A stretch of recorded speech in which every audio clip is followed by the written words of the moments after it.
डर गया था मैं तो डर गया था मैं तो अहमदाबाद में एयर इंडिया ड्रीम लाइनर विमान हादसे का वो वीडियो अब सोशल मीडिया और जांच एजेंसियों की नजर में है, जिसमें विमान आग के गोले में तब्दील होकर जमीन से टकराता नजर आया था।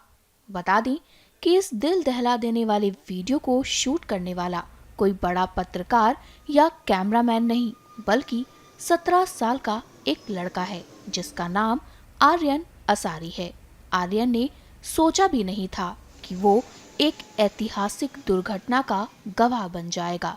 हाल ही में खुद आर्यन असारी ने इस पर बात की और बताया कि कैसे वो उस समय डर गया था।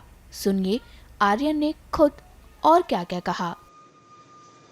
आप यहाँ पर कब आए थे और किस लिए आए थे और आपने क्या देखा?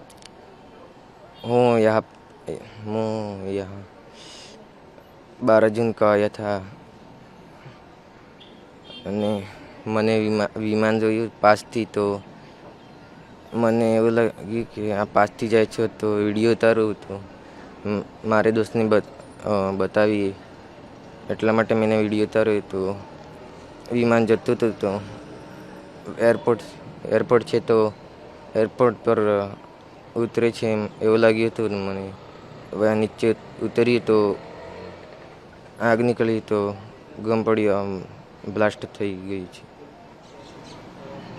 फिर आपने देखने के बाद आपने क्या किया? किसी को बताया, फ़ोन किया या डर गए? डर गया था मैं तो और हमारी बहन ने बताई थी. तो आपने पापा को फ़ोन किया, बताया चीज़ें ऐसा हुआ? हाँ बताया था.